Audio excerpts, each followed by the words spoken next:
बिस्मिल्लाहिर्रहमानिर्रहीम। अस्सलाम वालेकुम। आज हमारा ग्रुप थ्योरी का लेक्चर नंबर 6 है और आज के लेक्चर में हमने दो बहुत ही इंपॉर्टेंट थ्योरम कह सकते हैं या आप इन्हें क्वेश्चन भी बोल सकते हैं, पेपर पॉइंट ऑफ व्यू से बहुत इंपॉर्टेंट है, ये अक्सर पेपर में पूछे जा सकते हैं।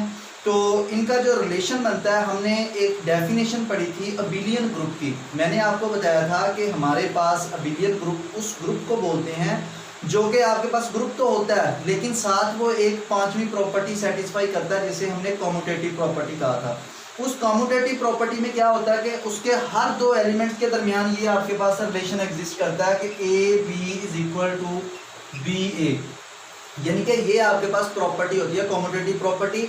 और ए और बी कहाँ से बिलोंग कर रहे होते हैं? उस जी से बिलोंग कर रहे हैं जिसको हमने अबिलियन ग्रुप प्रूव करवाना है। अब यहाँ पे फर्स्ट इसका क्वेश्चन देखते हैं, वो इसमें कहता है कि late G be a group such that A B whole power n is equal to A raised to power n B raised to power n। अब याद रखना, हमने एक थ्योरम किया था कि हमारे पास A B होल इनवर्स जो होता है वो इक्वल होता है B इनवर्स A इनवर्स। ये मैंने पिछले लेक्चर में आपको प्रूव करवाया था। अब देखें, ये तो था हमारे पास कि ये कंडीशन सेटिस्फाई होती है, हमने उसमें प्रूव की थी, लेकिन यहाँ पे वो आपको गिवन दे रहा है कि A B इसकी अगर होल पावर n रहे तो वो सेम उसी तरह ओपन हो जाएगा, इस तरह उसके उलट ओपन नहीं होगा, यानी कि वैसे ही उसकी डिफाइनिंग वो आपको गिवन दे रहा है। तो हम इसी को लेके आगे चलेंगे। वो आगे कहता है for 3 consecutive natural numbers n and for all a b belongs to g। अब यहाँ पे वो कहता है कि आपके पास, या आप इसे ऐसे n को खत्म कर दें, वो कहता है 3 कंसेक्यूटिव नंबर। अब 3 कंसेक्यूटिव नंबर कौन से होते हैं? वो हमने नेचुरल नंबर लेने हैं। जैसा कि देखें, आपके पास नेचुरल नंबर होते हैं 1 2 3 सोन, ये आपके पास एक नेचुरल नंबर का सेट है। अब इसमें अगर 3 कंसेक्यूटिव की बात करूं तो 1 2 3 ये तीनों इकट्ठे हैं, ये आपके पास कंसेक्यूटिव है। 2 3 4 ले लें, वो आपके पास कंसेक्यूटिव है, यानी कि जो साथ साथ बिल्कुल नंबर आती है नेचुरल नंबर, वो आपके पास कंसेक्यूटिव नंबर होंगे। वो आगे कहता है 3 आपने कंसेक्यूटिव नंबर लेने हैं। वो आगे कहता है and for all a B belongs to G show that G is abelian.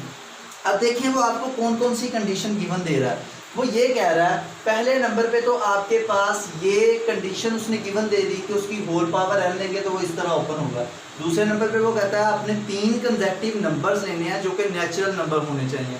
तीसरे नंबर पे वो ये कहता है कि जी को आपने अबिलियन ग्रुप प्रूव करना है, जिनके दो कंडीशंस आपको गिवन दे रहा है। एक उसने कहा कि उसे आपने प्रूव करना है। अबिलियन जब भी कोई चीज़ प्रूव करने के लिए कहे तो आपने ये प्रॉपर्टी सेटिस्फाई करवा देनी है कि A B is equal to B A. तो हम इसका प्रूफ स्टार्ट करते हैं।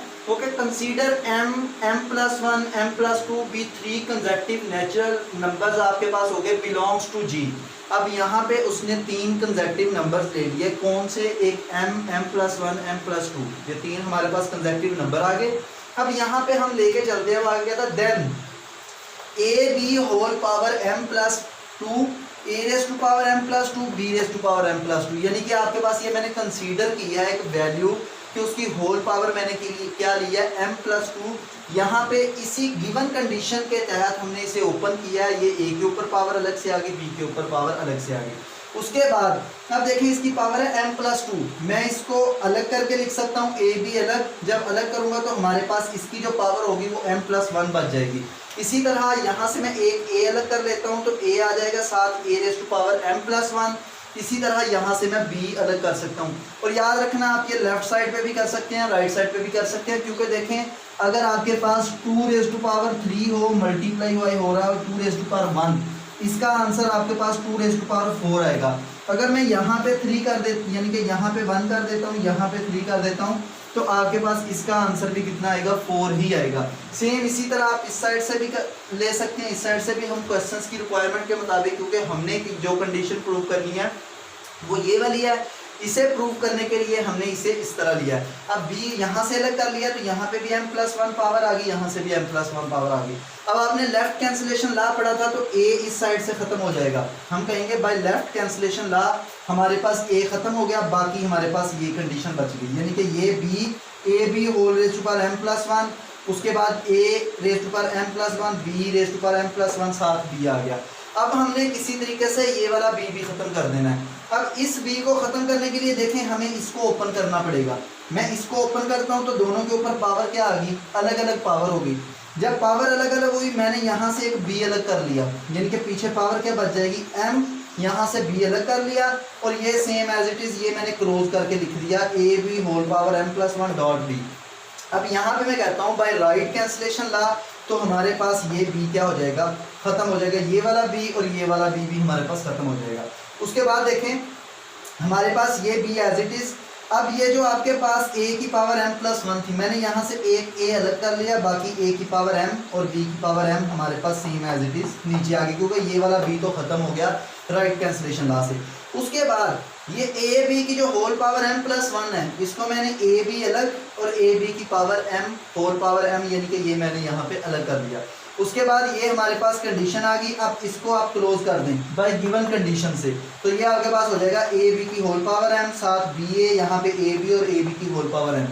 अगर देखें तो ये और ये दोनों आपस में कैंसिल हो जाएंगे, किससे, बाय राइट कैंसलेशन लॉ आप लिख दें और ये वाली वैल्यू और ये वाली वैल्यू आपके पास कैंसिल हो जाएगी, तो बाकी बचेगा B A is equal to A B, जो कि अबिलियन की कंडीशन होती है और हमारे पास ये थ्योरम प्रूव हो जाएगा।